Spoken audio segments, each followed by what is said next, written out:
আসসালামু আলাইকুম রহমতুল্লাহ। আচ্ছা, আজকে সপ্তম ক্লাসে আমরা দেখব হেডার ফুটার এবং পেজ নাম্বার যুক্ত করা। হেডার হচ্ছে প্রত্যেকটা পেজের উপরের দিকে একই ধরনের লেখা যুক্ত করা, আর ফুটার হচ্ছে প্রত্যেক পেজের শেষে অর্থাৎ নিচের দিকে একই ধরনের লেখা যুক্ত করা। আচ্ছা, চলো তাহলে যাই মাইক্রোসফট ওয়ার্ডে। এটাই নেই। আচ্ছা, এই যে আগের যে লেখালেখি দেখছিলাম সেটা এটা, ঠিক আছে। আচ্ছা, চলো তাহলে হেডার ফুটারটা যুক্ত করি। আচ্ছা, হেডার ফুটার যুক্ত করার জন্য আমাদেরকে যেতে হবে ইনসার্টে। কোথায়? ইনসার্টে। আচ্ছা, ইনসার্টে দেখো এই যে হেডার ফুটার পেজ নাম্বার তিনটা অপশন আছে। আচ্ছা, চলো হেডার দেই। ব্লাঙ্ক আকারে নিলাম একটা হেডার। কি টাইপ করা যায়?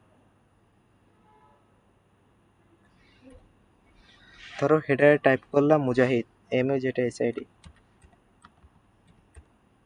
মুজাহিদ। ঠিক আছে, এখন দেখো এই প্রত্যেক পেজের শুরুতে কিন্তু মুজাহিদ টাইপিং হয়ে গেছে। ঠিক আছে, এটা হচ্ছে কি হেডার। প্রত্যেকটা পেজের শুরুতে মুজাহিদ টাইপ হয়ে গেছে। এখন ধরো ফুটারটা অ্যাড করতেছি আমরা। ফুটার, তাহলে আমাদেরকে যেতে হবে কোথায়? আবার সেই ইনসার্টে। আচ্ছা, ফুটার যুক্ত করি। ফুটার কি যুক্ত করা যেতে পারে? ধরো ফুটার হিসেবে যুক্ত করলাম হচ্ছে লাস্ট পেজ। এটার নাম হচ্ছে লাস্ট পেজ।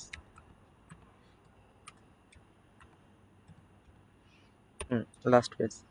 তো দেখো প্রত্যেকটা পেজের নিচে লেখা হলো কি, প্রত্যেক পেজের নিচে যে লাস্ট পেজ, এই পেজ, এর পরের পেজ, দেখো লাস্ট পেজ লেখা, এর পরের পেজ লাস্ট পেজ লেখা, তাই না?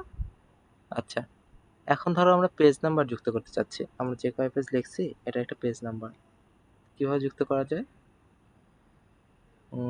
পেজ নাম্বারটা আমরা যুক্ত করতে চাচ্ছি। আচ্ছা, এখানে বলতে top of the page. Page নাম্বারটা কি আমরা পেজের উপরে দেব, নাকি নিচে দেব, নাকি মার্জিনের ওখানে দেব, কোথায় দেব সেটা?